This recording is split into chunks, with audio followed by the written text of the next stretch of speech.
Jair Bolsonaro revelou que deve indicar o seu filho, Carlos Bolsonaro, para disputar o Senado nas eleições de 2026 por Santa Catarina. Segundo o ex-presidente, a decisão teria sido costurada junto com o governador do estado, Jorginho Melo, que teria direito a uma segunda indicação. Bolsonaro explicou ainda que, caso Carlos se candidatasse à Câmara pelo Rio de Janeiro, poderia dificultar a eleição de aliados, pois haveria uma divisão de votos entre o grupo. A possível candidatura do filho do ex-presidente por Santa Catarina tem provocado reações entre representantes do setor industrial do estado, com a Fiesc, que é a Federação das Indústrias de Santa Catarina, questionando a chegada de nomes de fora para a disputa de cargos importantes. Eu também tinha escutado essa situação que envolvia esse representante da Federação das Indústrias. Dávila, a defesa era a seguinte: poxa, temos ótimos nomes aqui para disputarem o Senado, nomes de Santa Catarina, pessoas que trabalham aqui, políticos daqui. Poxa, vai vir alguém do Rio de Janeiro para representar o nosso estado? Essa situação que envolve a possibilidade de Carlos Bolsonaro sair por Santa Catarina não é consenso ainda. Não é consenso. Já existem muitos bons pré-candidatos ao Senado em Santa Catarina. A disputa lá já é acirradíssima e candidatos muito competitivos. Por isso, seria um grande risco Carlos Bolsonaro disputar o Senado por Santa Catarina e ser derrotado por aqueles representantes que realmente representam os interesses do Estado catarinense. Essa é uma questão muito delicada. Eu tenho pelo menos aqui 5 nomes altamente competitivos para o Senado. E são 2 vagas. Vai entrar um 6º? Difícil. Parada difícil para o filho do ex-presidente. Pois é. Você, Mota, como observa essas movimentações, essa sinalização do ex-presidente Jair Bolsonaro de que Carlos deve sair mesmo ao Senado pelo estado de Santa Catarina, mas essa falta de concordância com setores importantes, como o setor industrial, que defende que quem se candidate seja alguém de fato de Santa Catarina para representar o estado? Eu acho uma ideia interessante, isso faz parte do jogo.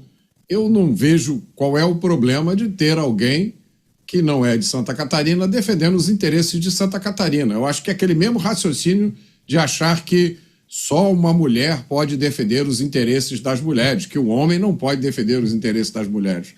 Eu acho que Carlos Bolsonaro é um político preparado, que tem profundo conhecimento das redes sociais. E, aliás, eu não vejo sentido nenhum nessa história de domicílio eleitoral. Eu acho isso uma bobagem, um requisito burocrático que não serve para nada a não ser complicar a vida das pessoas. Porque a pessoa não mora lá, mas se ele mudar de endereço até 7 meses antes, por que 7 meses? Por que não 3 meses? Por que não 2 dias? Por que não 15 minutos? Isso são regras criadas para tornar o jogo eleitoral cada vez mais complicado e sujeito a incertezas. Eu acho que a melhor regra é: deixa que os eleitores resolvem. Se eles acharem que aquele político não os representa, elas não votam nele. Essa não é uma ideia maravilhosa, revolucionária? Essas regras eleitorais, elas mudam ao sabor do vento. Elas já foram diferentes. Só para lembrar mais uma vez aqui, na Assembleia Nacional Constituinte de 1946, Getúlio Vargas foi eleito senador por 2 estados, o Rio Grande do Sul e por São Paulo. Mas como assim, senador por 2 estados? É que as regras permitiram. As regras da época deixavam que você pudesse ser candidato por mais de um estado. Então, eu acho que a única regra que deveria ser inviolável é: deixa que o eleitor decide. E me parece que hoje em dia essa é a regra menos valorizada de todas. Pois é, e essa não é uma estratégia inovadora, né? Vários políticos ou partidos já adotaram estratégias similares. Me lembro de Sérgio Moro, né? A tentativa de sair por São Paulo, teve aquela impossibilidade, disputou o Senado pelo Paraná, entrou, mas também há outros políticos, né? Integrantes da família Sarney já disputaram por 2 estados, né? O Marco Antônio, que inclusive já passou aqui pela Jovem Pan, estão falando que talvez ele saia pelo Senado por Minas Gerais, ele é aqui de São Paulo, enfim. Há nomes e mais nomes, né, Nelson Kobayashi? É o que o Mota disse, faz parte do jogo. O eleitor tem que comprar a ideia, né?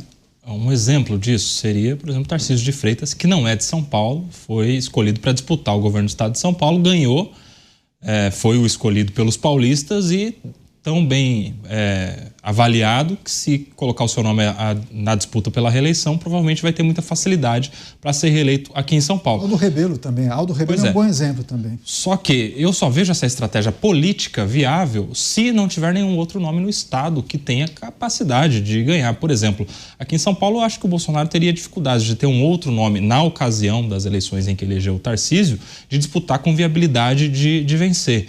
Lá em Santa Catarina, aparentemente, ele tem muito apoio e, portanto, tem outros nomes que teriam essa condição também. O que nada impede também do Carlos Bolsonaro disputar no Rio de Janeiro, que é a sua cidade. Aliás, ele é vereador, alguns mandatos lá também. Então, imagino que essa estratégia, politicamente falando, seria muito bem-vinda, inclusive com o precedente de sucesso aqui de São Paulo da história do Tarcísio, eleição majoritária que é tal como a do Senado, se tivesse alguma outra situação que impedisse um de seus aliados, pessoas de sua confiança, do ex-presidente Bolsonaro, de disputar o Senado e ganhar. O que não parece ser o caso em Santa Catarina, com uma peculiaridade muito importante. Os senadores não são representantes do povo. Os senadores são os representantes do Estado. Então até pela própria natureza do cargo, importante que aquele escolhido seja alguém que tenha conhecimento amplo das necessidades do Estado. É por isso que os senadores representantes do Estado, que todos os estados têm o mesmo número de senadores, 3 por estado, diferentemente dos representantes do povo, da Câmara dos Deputados, os deputados federais, que têm as suas diferenças em relação à quantidade de eleitores que há em cada um dos estados. Mas tem muita coisa para acontecer ainda e certamente essa notícia foi jogada aí para testar também como é que as pessoas reagem, inclusive e principalmente as pessoas de Santa Catarina, como elas reagem à ideia de ter um senador de Santa Catarina vindo do Rio de Janeiro. Pois é, porque Jorge Seife permanece, né, por mais 4 anos, foi eleito em 22, e aí 2 vagas abertas. E tem a sinalização que Júlia Zanatta e Caroline de Tone gostariam de sair articulações nesse sentido. Só que, assim, como disse o Dávila, há vários outros nomes, né? Esperidião Amin. É sempre preciso colocar também esses nomes tradicionais da política catarinense, fora os outsiders, né? Porque há uma legião aí de empresários que possivelmente tentarão cargos importantes no legislativo. É por aí, né, Dávila? Vai ser uma discussão muito grande e a decisão que será tomada pelos partidos. Porque em relação ao PL, tem essa situação que envolve a indicação de Valdemar e a indicação de Jair Bolsonaro, ou do líder partidário ligado ao PL ou conectado ao PL em determinada região. Por exemplo, o Koba menciona o Rio de Janeiro, mas o Rio de Janeiro já vai sair o Flávio, entende? Sairiam os dois, Jair Bolsonaro indicaria as 2 vagas, talvez crie um problema aí nessas articulações. Vai lá, Dávila. É isso mesmo. O que eu estava dizendo é que o Senado para Santa Catarina é extremamente competitivo. Já existem grandes nomes locais, grandes lideranças locais. Então, se lançar mesmo o nome Bolsonaro num estado onde Bolsonaro teve uma vitória expressiva nas últimas eleições, é um enorme risco. E eu entendo que não é o momento de arriscar. Eu acho que o momento que a direita precisa ter consciência da importância de ter maioria absoluta no Senado. E precisamos ter maioria absoluta. Se tem bons nomes da direita no Estado, condizentes na defesa das pautas importantes, para que nós vamos usar um nome importante nesse lugar? Tem outras regiões, então é melhor fazer um estudo mais criterioso, onde há nomes mais fracos, inclusive. E aí, sim, ali usar para reforçar o time. Por exemplo, como é o caso da cogitação da ex-primeira-dama, Michele Bolsonaro, disputar uma vaga do Senado no Distrito Federal. Bom, ali parece que há uma oportunidade importante para consolidar um nome. Então, é preciso ter um pouco mais cuidado. Mas eu entendo, como o Koba bem trouxe aqui, que é um balão de ensaio nesse momento para testar, ver ali o que acontece. Começa a fazer umas 2, 3 rodadas de pesquisa, ver se o nome se tem aderência ou não. Se não tiver, vai ter que disputar outro cargo. O importante é ter gente muito alinhada com essa pauta e não como foi dessa última vez, falou assim, o Congresso conservador. Aí na hora do voto não tem nada de Congresso conservador. O Congresso é o Congresso mais fisiologista que nós temos. Então, precisa ter critério na seleção, mas em lugares muito competitivos é perder tempo e espaço político, porque vai lançar um nome e corre o risco de perder quando esse nome poderia estar melhor alocado em outro lugar, em outra posição e contribuir para o jogo. Eu li umas 2 ou 3 mensagens que vão nessa linha, viu, Dávila? Dizendo que com Carlos ou sem Carlos, o grupo político de Jair Bolsonaro vencerá em Santa Catarina. E já é uma vitória contabilizada. Então ele queimaria o nome de Carlos saindo por Santa Catarina, que Carlos poderia, nessa estratégia de ganhar território, sair por um outro estado que Jair Bolsonaro talvez tenha alguma dificuldade, porque ter o sobrenome faria toda a diferença. Agora, Mota, queria também sua avaliação sobre uma eleição que será muito importante quando a gente olha justamente para o Senado Federal, né? A gente vê uma articulação já prematura, lideranças políticas e os partidos escolhendo a dedo quem serão os candidatos ao Senado, porque há desafios grandiosos para essa Casa Legislativa que tem algumas peculiaridades quando a gente compara com a Câmara. Tem algumas coisas que o Senado faz que a Câmara não faz.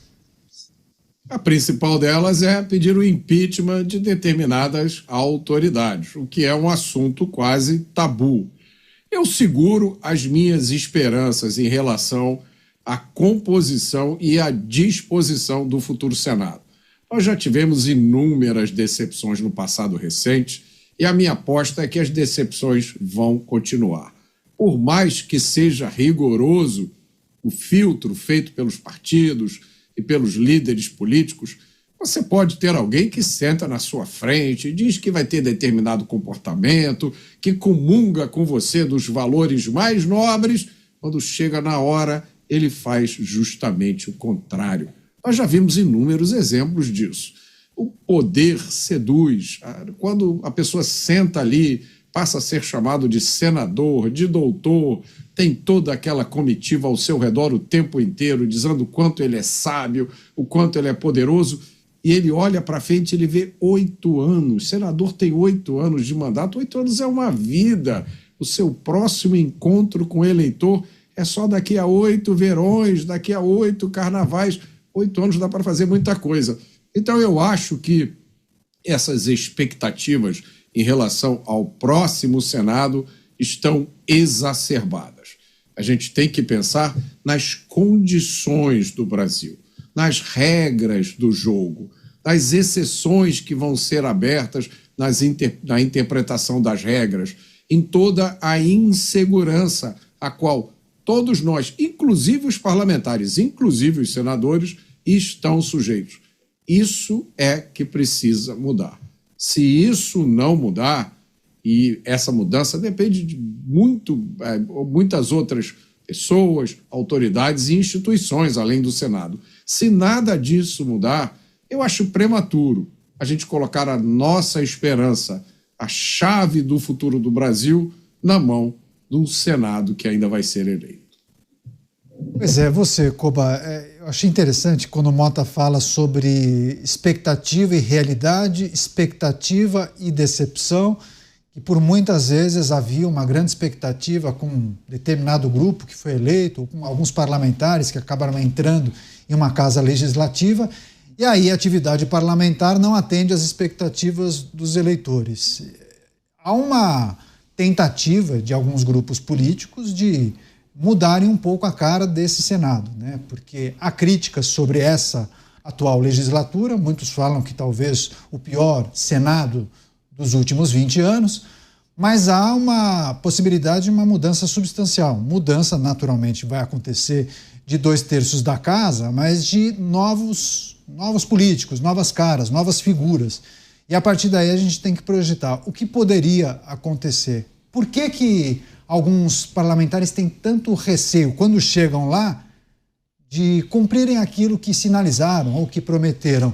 O Senado também tem rabo preso quando a gente olha para a Suprema Corte? É por isso? Tem, não só em relação à Suprema Corte, em relação ao Poder Executivo, independente do presidente que esteja. A gente tem um histórico no Senado de um superpoder de indicações para estatais, agências reguladoras e tantas outras questões que impactam na troca de apoio às ideias do Poder Executivo. Então tem muita relação, não só com o Poder Judiciário, mas tem também com o Poder Executivo. Por isso, esse foco total do Bolsonaro em relação à necessidade de uma mudança do perfil do Senado para a próxima eleição. E é nisso que ele tem apostado para fazer uma dobradinha em cada estado. Tem naturalmente ali um bolsonarista disputando e, no máximo, alguém que seja aliado de direita, de centro-direita, ainda que não seja bolsonarista. Essa tem sido a estratégia já trabalhada há um bom tempo em todos os estados. E isso envolve muita confiança, para justamente não ter a decepção quando a pessoa é diplomada, empossada, encontra todo esse aparato que um senador possui, como trouxe bem o Mota, e não vire a sua chave, não seja tão parceiro assim como parecia ser durante a campanha.